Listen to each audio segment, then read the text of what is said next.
Direct second year engineering तर विद्यार्थ्यांचे allotment उपलब्ध झालेले आहेत। तर ज्याही विद्यार्थ्यांनी राऊंड 2चा फॉर्म भरलेला होता आणि डायरेक्ट सेकंड इयर इंजिनिअरिंगसाठी जर ॲडमिशन घेत असाल तर तुम्ही सर्वात प्रथम साईडवर या। साईडवर तुमचे अलॉटमेंट उपलब्ध झालेले आहे। नोटिफिकेशनमध्ये तर अजूनपर्यंत कोणती अपडेट नाही आहे, परंतु तुमची अलॉटमेंट लिस्ट जी आहे ही साईडवर सुद्धा उपलब्ध झालेली आहे आणि तुमची ॲडमिशन प्रोसेस ही उद्याला होणार नाही आहे, कारण 15 ऑगस्ट असल्यामुळे सुट्टी आहे। ठीक आहे, तर आता अलॉटमेंट चेक करण्यासाठी 3 डॉटला क्लिक करा। क्लिक केल्यानंतर बघू शकता अशा प्रकारे तुम्हाला सांगितलं होतं आपण ऑलरेडी की तुम्हाला प्रोविजनल अलॉटमेंटचं एक ऑप्शन दिलेलं आहे, तिथे तुम्हाला क्लिक करायचं आहे। त्यानंतर बघू शकता सेकंड नंबरचे एक ऑप्शन दिलेला आहे इन्स्टिट्यूट वाईज अलॉटमेंट लिस्ट, इथे तुम्हाला क्लिक करायचं आहे। क्लिक केल्यानंतर बघू शकता तुम्ही पेज थोडं लोड होत आहे, तर बघा इथे तुम्हाला कॅप राऊंड 2चे पेज ओपन करून दिलेले आहे। बघा हे आहे कॅप राऊंड 1 आणि हे आहे कॅप राऊंड 2।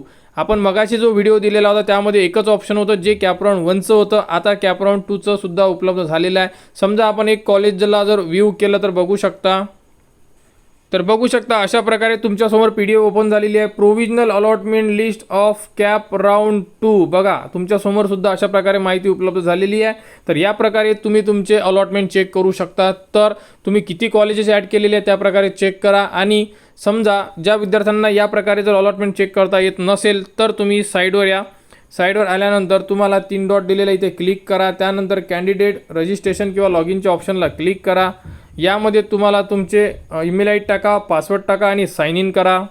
प्रोफाईलमध्ये इन्सर्ट झाल्यानंतर बघू शकता अशा प्रकारे तुम्हाला संपूर्ण ऑप्शन दिसून पडेल। इथे सुद्धा 3 डॉट दिलेला आहे, क्लिक करा आणि यामध्ये जे डॅशबोर्ड दिलेला आहे बघा, तर यामध्ये तुम्हाला अलॉटमेंट लेटरचं जर ऑप्शन उपलब्ध झालेलं असेल तर तुम्ही तुमचा जो नंबर आहे हा कोणत्या तरी कॉलेजला लागलेला आहे असं तुम्ही समजू शकता। आणि जर यामध्ये तुम्हाला अलॉटमेंट लेटर आलेलं नसेल तर 2 पॉईंट राहू शकतात, एक तर तुमचे अलॉटमेंट लेटर यायला थोडा वेळ लागू शकते, किंवा तुमचा जर नंबर लागलेला नसेल तर इथे अलॉटमेंट लेटरचं कुठेच तुम्हाला ऑप्शन दिसणार नाही।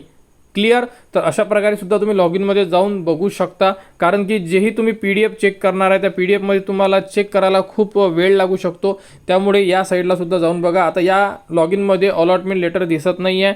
आता यामध्ये 2 ऑप्शन आहे की एक तर अलॉटमेंट लेटर यायचं असू शकते किंवा दुसरं या विद्यार्थ्याचा नंबर लागला नसेल असे सुद्धा असू शकते, म्हणजे 2 पॉईंट आहे यामध्ये। तुम्ही सुद्धा एकदा बघा, किंवा थोड्या वेळामध्ये अलॉटमेंट लेटर येऊ सुद्धा शकते जर तुम्ही ऑलरेडी आता एकदा जी लिस्ट आहे PDF आहे त्यामध्ये चेक करून घ्या। तर डायरेक्ट सेकंड इयर इंजिनिअरिंगच्या विद्यार्थ्यांनी या प्रकारे आपले अलॉटमेंट चेक करा आणि काही अडचण असेल तुम्ही कमेंट्स करू शकता, कमेंट्सवर तुम्हाला संपूर्ण माहिती दिली जाणार।